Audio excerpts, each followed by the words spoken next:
பைரவி ஜோதிடம். நாமக்கல்லிலிருந்து ஜோதிடர் விஜயா. என் தாய் தந்தைக்கும் கற்றுக் கொடுத்த அனைத்து குருமார்களுக்கும் உங்கள் அனைவருக்கும் வணக்கம். இன்றைய பதிவு கன்னி ராசிக்கு ராகு கேது இடப்பெயர்ச்சியால் ஏற்படும் பலன்களை தெரிந்து கொள்வோம். சோபகிருது வருடம் ஐப்பசி மாதம் 13ஆம் தேதி திங்கட்கிழமை தட்சிணாயன புண்ணிய கால சரத்ருதுவில் கிருஷ்ணபட்சத்து துவிதியை திதி, கார்த்திகை நட்சத்திரம், வியதிபாதம் நாமயோகம், கரசை கரணம், மந்த யோகத்தில், பஞ்சபூத பட்சியில், ஆந்தை நடைபெயலும் நேரத்தில், நேத்திரம் 2, ஜீவன் 1 நிறைந்த நன்னாளில் 30/10/2023ஆம் ஆண்டு மாலை 4:40 காலபுருஷனின் முதல் வீடான மேச ராசியில் அஸ்வினி 1ஆம் பாதத்திலிருந்து மீன ராசியில் ரேவதி 4ஆம் பாதத்திற்கு ராகு பகவானும், துலாம் ராசியில் சித்திரை 3ஆம் பாதத்திலிருந்து கன்னி ராசி சித்திரை 2ஆம் பாதத்திற்கு கேது பகவானும் இடப்பெயர்ச்சி அடைந்தார்கள். கன்னி ராசியில் கேது பகவான் ஜென்ம கேதுவாகவும், கன்னி ராசிக்கு 7இல் மீன ராசியில் ராகுவும் நின்று ராகு குருவை போலவும் கேது புதனை போலவும் பலன் தருவார்கள். இதுவரை தடைப்பட்ட திருமணம் கைகூடும். எதிர்ப்பாளோருக்கு வேலை கிடைக்கும். வேறு மதம் மொழி பேசுபவர்களோடு பழகுவீர்கள். பூர்வீகத்தை விட்டு வெளியேறிய குடும்பத்திலிருந்து உங்களுக்கு வரன் அமையும். காதல் திருமணம் கைகூடும். சிலருக்கு தூரத்திலிருந்து வரன் அமையும். கன்னி ராசியில் பிறந்தவர்கள் குடும்ப வரவு செலவுகளை எதிர்ப்பாளரிடம் ஒப்படைத்து விடலாம். பொருள் வரவு, பொருளாதார முன்னேற்றம் அதிகரிக்கும். உறவினர்கள் உதவிக்கரம் நீட்டுவார்கள். 1இல் கேது 7இல் ராகு, மன வாழ்க்கையில் பிரச்சனை வரும். அனுசரித்து செல்வது நல்லது. ஜென்ம கேது தாய் வழி பாட்டியின் உடல் ஆரோக்கியம் கெடும். அடிவயிற்றில் வலி, சிறுநீர் குழாய், சிறுநீரகம், மர்ம உறுப்புகள், கருப்பை இவற்றில் வலி ஏற்படும். சிகிச்சை பெறுவீர்கள். ஜீவசமாதி வழிபாடு செய்வது நல்லது. நீண்ட தூர ஆன்மீக பயணம் செல்வீர்கள். போதை வஸ்துகளை பயன்படுத்த வேண்டாம். ராகு 7இல் நின்று உங்கள் திறமைகளை வெளிப்படுத்தும் சூழ்நிலை உருவாக்குவார். அரசு காரியங்களில் தடை விலகும். ஜாமீன் கையெழுத்து போட வேண்டாம். மாணவர்கள் விளையாடும் பொழுது கவனமாக இருக்கவும். உயர் அதிகாரிகளின் ஆதரவும் உதவியும் உண்டு. கணினி துறையினருக்கு வேலை சுமை கூடும். கலைத்துறையினருக்கு போட்டி பொறாமைகள் இருந்தும் திறமையால் வெற்றி பெறுவீர்கள். குலதெய்வ வழிபாடு, சர்ப்ப வழிபாடு, ஜீவசமாதி வழிபாடு, கருட வழிபாடு செய்வது சிறப்பான முன்னேற்றம் வரும். ஜென்ம கேதுவால் தலை சுற்றல், வாந்தி, மயக்கம், ஒற்றை தலைவலி, காய்ச்சல், தூக்கமின்மை நோய் வரும். எதிலும் ஒரு சலிப்பு தோன்றும். சித்திரை 1-2 பாதத்தில் பிறந்தவர்கள் பேசும் பேச்சினால் பிரச்சனைகள் வர வாய்ப்புண்டு. பேச்சில் கவனம் தேவை. வீண் அலைச்சல், காரிய தடை, எதிலும் தாமதம் ஏற்படும். புதிய முயற்சிகளை தள்ளி போடுவது நல்லது. மனக்குழப்பம் நீங்கி நிம்மதி கிடைக்கும். கடன் சுமை குறையும். நிதானமாக செய்யும் செயலால் காரிய வெற்றி உண்டு. நண்பர்களால் உதவி உண்டு. உடல் ஆரோக்கியத்தில் கவனமுடன் இருங்கள். சந்திரனின் ஹஸ்தம் நட்சத்திரத்தில் பிறந்தவர்கள் குடும்பத்தில் உள்ளவர்கள் உங்களை கேட்காமல் செய்யும் காரியத்தால் மன வருத்தம் அடைவீர்கள். அதனால் தம்பதிகளுக்குள் வீண் சண்டைகள், வாக்குவாதம், கருத்து மோதல் வரும். மற்றவர்களுக்கு உதவி செய்வதால் வீண் பழி வந்து சேரும். பண வரவு அதிகமாகும். பணியில் கூடுதல் சுமை இருக்கும். சூரியனின் உத்திரம் நட்சத்திரத்தில் பிறந்தவர்கள் பிள்ளைகளால் மகிழ்ச்சி, குடும்பத்தில் மகிழ்ச்சி, காரிய அனுகூலம் கிடைக்கும். தொழிலில் தொடர்பான வழக்கில் வீண் அலைச்சல் ஏற்பட்டு வழக்கு சாதகமாக முடியும். அதாவது உங்களுக்கு சாதகமாக தீர்ப்பு அமையும். அடிக்கடி பயணம், கடின உழைப்பால் உடல் சோர்வு அடைந்தாலும் காரிய வெற்றியாகும். கொடுத்த வாக்குறுதியை நிறைவேற்றுவீர்கள். உத்திரம் நட்சத்திரம். கன்னி ராசிக்கு விரையாதிபதியான சூரியன் நட்சத்திரம். கன்னியில் கேது நின்று தந்தையுடன் கருத்து மோதல்களை உருவாக்குவார். தந்தையின் உடல்நிலை பாதிக்கும். வலது கண்ணில் பிரச்சனை வரும். மூத்த மகனோடு கருத்து வேறுபாடு வரும். அரசாங்க வழியில் வழக்கு ஏற்பட வாய்ப்புள்ளது. உயர் அதிகாரிகளோடு கருத்து மோதல் ஏற்படும். ஊதிய குறைவு, ஊதிய உயர்வில் தடை இருக்கும். சிவன் வழிபாடு சிறப்பான பலனை தரும். எலும்புகளில் பாதிப்பு வரும். சதுர்த்தி நாளில் விநாயகர் கோயிலை ஒரு முறை சுற்றி வந்து வணங்கவும். ஜென்மக்கேது சந்திரன் நட்சத்திரமான ஹஸ்தத்தில் பயணம் செய்யும் பொழுது தாய்க்கு மனக்குழப்பம், மன அழுத்தம் ஏற்படும்.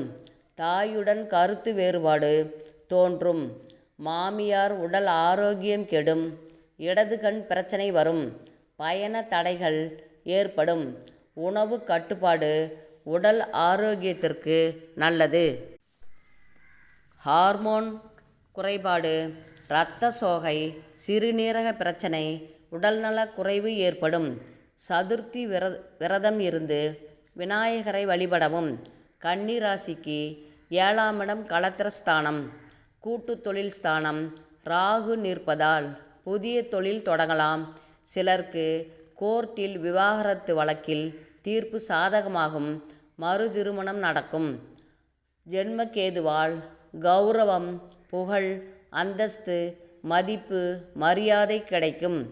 1/5/2025 குரு பெயர்ச்சிக்கு பிறகு குருவின் 5ஆம் பார்வை கன்னியில் கேது மீது விழுவதால் கோடீஸ்வர யோகம் தேடி வரும். கஷ்டங்கள் குறையும். உடல் நலத்தில் கவனம் தேவை. வருமானத்தை சேமிக்க முடியாது. வேலை சுமை கூடுதலாகும். திருச்செந்தூர் முருகன் வழிபாடு நன்மை தரும். பிரம்ம முகூர்த்த வழிபாடு மனக்குழப்பம் நீங்கும். ராகு புதனின் நட்சத்திரமான ரேவதியில் பயணம் செய்யும் காலம் 30/10/2023 முதல் 6/7/2024 வரை. பணவரவு திருப்தி தரும். ஆடை ஆபரணம் வாங்குவீர்கள். வீட்டு மனை வாங்குவீர்கள். வீடு கட்டும் யோகம் வரும். சனியின் நட்சத்திரமான உத்திரட்டாதியில் ராகு பயணம் செய்யும் காலம் 6/7/2024 முதல் 15/3/2025 வரை. சொத்து தகராறு சாதகமாக முடியும். புதிய வாகனம் வாங்குவீர்கள். வீட்டில் சுபகாரியங்கள் நடக்கும். குருவின் நட்சத்திரமான போராட்டாதியில் ராகு பயணம் செய்யும் காலம் 15/3/2025 முதல் 19/5/2025 வரை. செலவு குறைந்து சேமிப்பு உயரும். வெளிநாட்டு பயணம் சாதகமாகும். பழைய பிரச்சனைகள் முடிவுக்கு வரும். குலதெய்வ கோயிலை புதுப்பிக்க உதவுவீர்கள். செவ்வாய் நட்சத்திரமான சித்திரையில் 30/10/2023 முதல் 4/3/2024 வரை. கேதுவின் பயணம் பழைய கடன் தீரும். வருமானம் அதிகமாகும். பங்காளி பிரச்சனை நீங்கும். வீட்டு மனை வாங்கும் யோகம் வரும். வீடு கட்டும் சூழ்நிலை உருவாகும். நண்பர்களிடம் வாக்குவாதம் செய்ய வேண்டாம்.